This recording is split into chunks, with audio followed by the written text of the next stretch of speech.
So I recently saw Grand Theft Hamlet, and I have a lot of thoughts on it that I need to get out. But before I do that, no, this is not a new set. I'm just home visiting family right now, so this will have to do. Before I get into my thoughts, let me fill you in on this film whose existence makes people scratch their heads, and rightfully so. Much of, if not all of the conversation surrounding this film comes from the fact that it's shot entirely in Grand Theft Auto 5, and it's actually playing in cinemas. It's backed by the BFI and bought for US distribution by Mubi, so yeah, it's legit.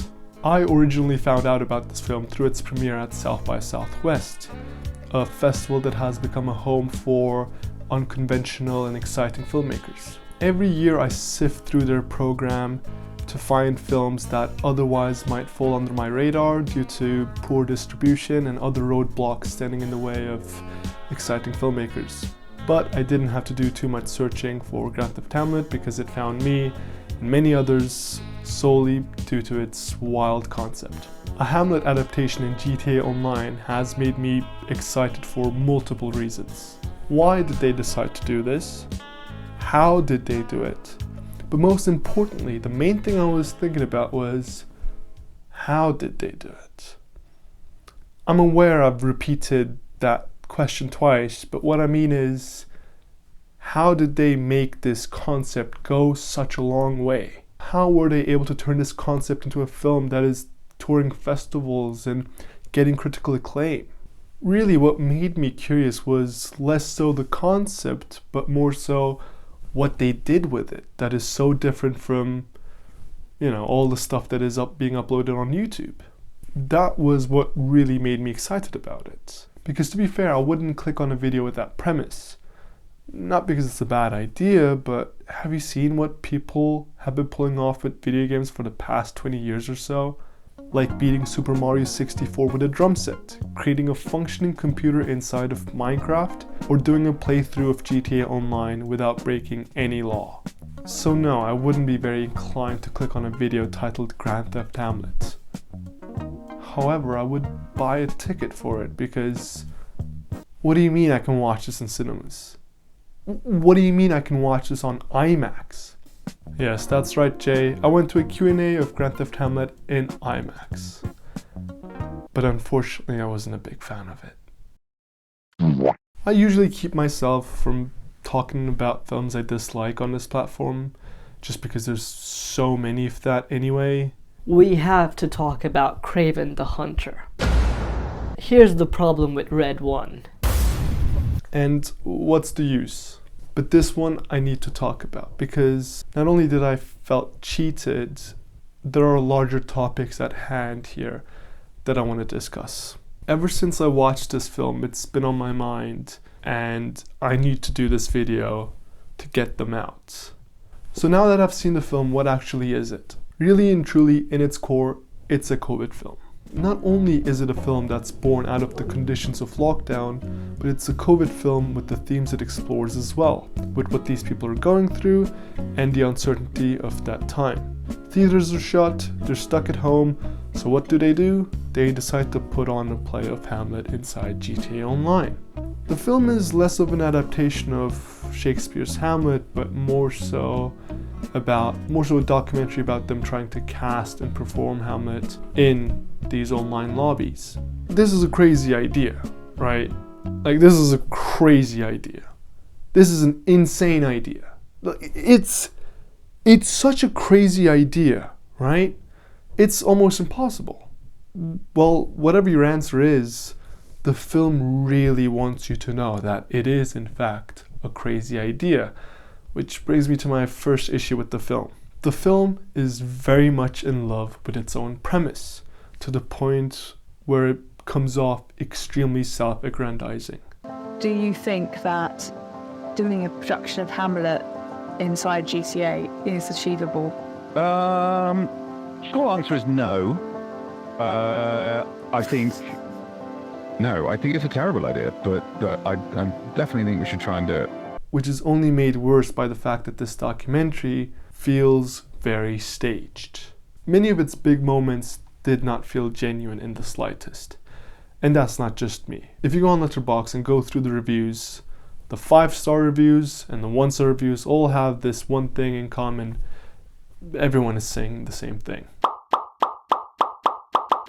This is of course very disappointing when so much of the film is about how impossible and difficult it is to pull off this concept. On top of this, almost all the central characters they cast for their play of Hamlet are online players that have their own IMDb page, with either acting or voice acting credits. What's the point of any of this if it's not genuine? If it doesn't deliver on its premise of casting Hamlet inside the unpredictable world of GTA Online? This sort of element of chaos where you just you don't know what's going to happen at any moment from one moment to the next, and that's really exciting. During the film's Q&A, the question I was first asked was about this. How much of this was scripted and how much of it was real? Before they asked this question, they said that this film was even better the second time around. So they are a fan. They came to see it again. Yet they're also very much aware of, this is clearly scripted, and how much is? It's not me being petty or hateful. The people who liked it are questioning the same thing because it's very obvious. They responded to this in almost these non-answers. They said very vague things about some things being reenacted and some things being cut. But overall, they kind of just danced around this question. Look, I wouldn't necessarily call myself a gamer, but I do have countless hours on GTA 5, specifically online.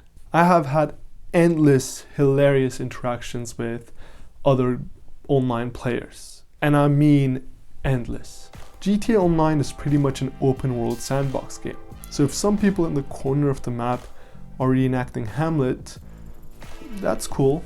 It's not necessarily groundbreaking, given all the dumb stuff and unrealistic challenges me and my friends have set up for ourselves throughout the years. That's kind of what makes it such a long-lasting game. It's way more than an ultra-violent video game, like the synopsis for the film says. And because I have played the game as much as I have, I feel like I was able to see through the film and its seemingly staged moments, or not get fascinated by it when something unpredictable happened. But sure, the people who aren't familiar with the game, and the many middle-aged people in my screening, might get their world rocked by it, because at the end of the day, GTA 5 is an incredible achievement in gaming.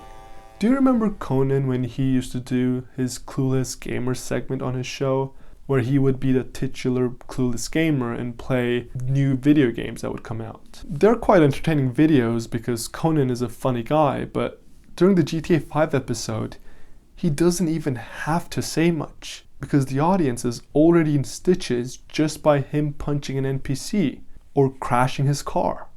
Yep. Now, a big thing, obviously, in Grand Theft Auto is driving. That's the big thing. Yep, and there you go. Yep, okay.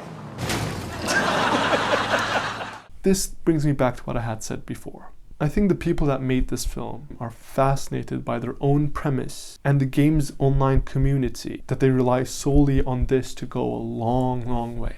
This is the perfect time to mention the people behind this film. Before seeing it, I thought this could only be made by crazy gamers who took it upon themselves to bridge the gap twixt Shakespeare and GTA in what I thought would be an undeniably impressive way.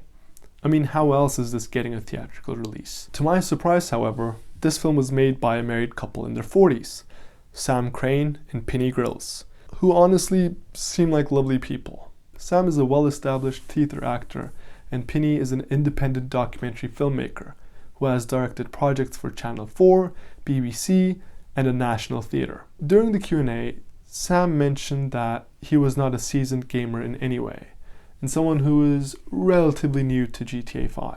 And Penny, on the other hand, admitted to having looked down upon video games her entire life before being introduced to GTA for this project specifically. I had never played computer games before. I was very disapproving of computer games. I don't know why, but I was. I didn't realise about the beauty of the world that Rockstar Games has created. So it's fair to say that they have been foreign to this decade-old game which came out the same time as my first armpit hairs. You might have realized where I'm going with this. Are these people who are outsiders the ideal people to make a film out of it? Yes. Yeah, they are. And I'm not even being ironic here. Just hear me out. Some of the film's strength and simultaneously its weakness comes from the fact that they are new to it and that they're thrilled by the quirkiness and violence surrounding them, which I will admit can make for some entertaining moments, but only for so long.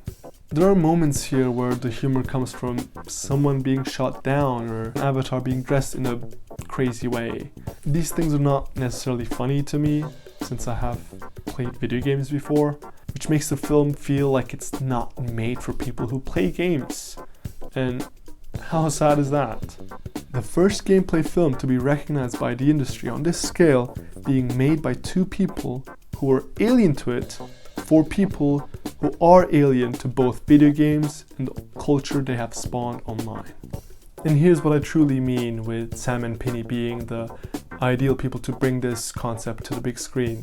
There are people with connections, or at least I assume so, given the work that they do. And according to what they have said in their Q&A, not only did they have producers from the get-go, but Rockstar Games knew about this project from the very start. And I think that paints a pretty clear picture on the kind of project this is. It's not some weird gonzo filmmaking project of gamers deciding to take a leap and experiment with an idea. It was something that received backing from multiple producers and given a green light from Rockstar Games from the very start.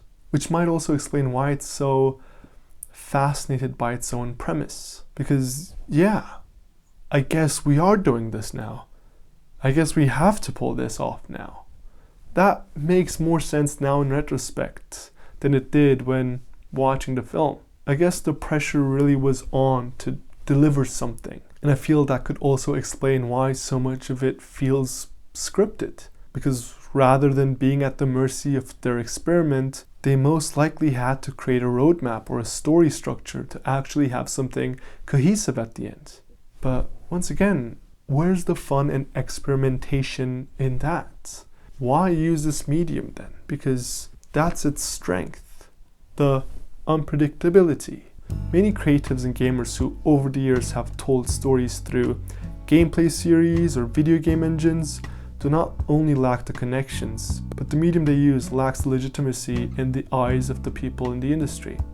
Studio heads and producers who, just like Penny, have looked down upon video games and gamers essentially have a hand in making this medium this outsider art form that has found its home on YouTube. So it's very fair for people to question why they're showing a gaming video in cinemas, because we haven't seen this happen before. So what's so different about this project? And unfortunately, the answer isn't, "You haven't seen anything like this before," like I hoped it would be. When I first heard about this film, the real answer feels quite uninspiring. They know people. They pulled the right strings. Someone in my Q&A even asked, why make it a film and release it in cinemas instead of just uploading it on YouTube? Which is a great question. They responded to this by saying that they are big fans of the cinema experience and talked about the cinematic qualities of the game and Los Santos, as well as talking about the experience of seeing films with a crowd and how they wanted that for their film. I agree with everything that is being said here. Films are best experienced with a crowd, and GTA is one hell of a cinematic game. However, the film is not. Well, not as much as I would have liked, I guess. Here are clips of gaming footages I have uploaded on YouTube 9 years ago.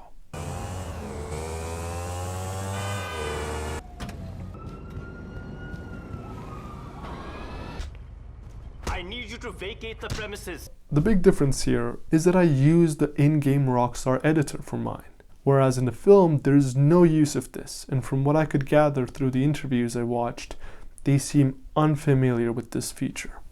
Instead of using Rockstar Editor, which would have allowed them to do so much more, they either use third person, first person, or the in-game camera to capture the footage. There's nothing wrong with that, but when you talk about the cinematic qualities of the game, and the film doesn't realize this even remotely close to its potential, then once again, YouTube in 2015 has you beat. It's something that's been done by fans for 20 years or so. So there's a few examples of films that have been made. But I hadn't ever seen anything that was cinematic to the level that we tried to make ours. And hell, Phil Solomon's experimental work with GTA San Andreas, a game that came out 20 years ago, has you beat. It does way more with way less. Or how about the inception of Rooster Teeth, which started with the series Red vs. Blue, a show that takes place entirely inside of Halo. The first episode came out in 2003 and finds the characters questioning their existence within the first-person shooter game they find themselves in. Why are they red and not blue? Why are they fighting? Is there anything more to the world that they live in? It's a funny existential spin that builds upon the medium it uses rather than just being fascinated by it. The same can be said about The Elite World, a reality TV spoof series taking place in the world of Counter-Strike. Once again, way more with way less, and that is only scratching the surface, because both examples are decades old. There are so much more. I'm not even getting into the countless stuff people made on Team Fortress 2 and the Source Filmmaker engine, which, man, revolutionary for me when I was a teen. As someone who has been active on YouTube throughout my teens, it did the bare minimum for me, and experiencing it all on IMAX was just another reminder for its wasted potential. Or you could say that maybe the film's themes have gone over my head, which I don't think that's the case either. I see what it's trying to do and say. The film is ultimately about where these people are in their life, mentally. Their consuming obsession with this project that is a result of the desperate period they find themselves in. Me and many other creatives that lived through the lockdown and had their projects cancelled and had to make do with something else inside their home. Yeah, I think a lot of people will relate to this. And I relate to it as well, but it's not enough. Personally, for me, it doesn't explore this in an interesting or an inspiring way through the medium it's so proud to use. It relies on the medium it uses to be enough of a creative decision. I believe that as filmmakers, we have a responsibility to know and understand what came before us. But this project felt like it had too little interest in discovering and understanding the online culture that gaming and Machinima has spawned. It feels as though it's proud to be not in their category, to not merely exist online. It's as though the film wouldn't feel special were it not for the fact that it's playing in theaters. And the reason that it is has little to do with the film itself and more so with phone calls and Zoom sessions. Before handing off her microphone, Penny said that this film should be inspirational for experimental and independent filmmakers, because they only used the PS5 and Premiere Pro in making this film. But I think it would be generous to say that that is only half of the picture. But what do you think? Have you seen it? Am I being too harsh? I feel as though I might be, and that's kind of the reason why I struggled with this video, because I don't want to be, but then again, if you're interested in seeing this film, please don't let this video change your mind in any way. Go see it. And then you can, leave a comment on what you thought, because it seems as though I'm in the minority here, which was a push for me to, make this video, because sometimes I feel as though I'm going nuts. I'm looking forward to reading your thoughts. Please leave them in the comments. I do genuinely want to know what you guys think about this film. If you agree, if you wholeheartedly disagree, either way, please keep it respectful. And thank you for watching. Thank you for your time. I hope you enjoyed it. My next video will be more positive and on something else, hopefully.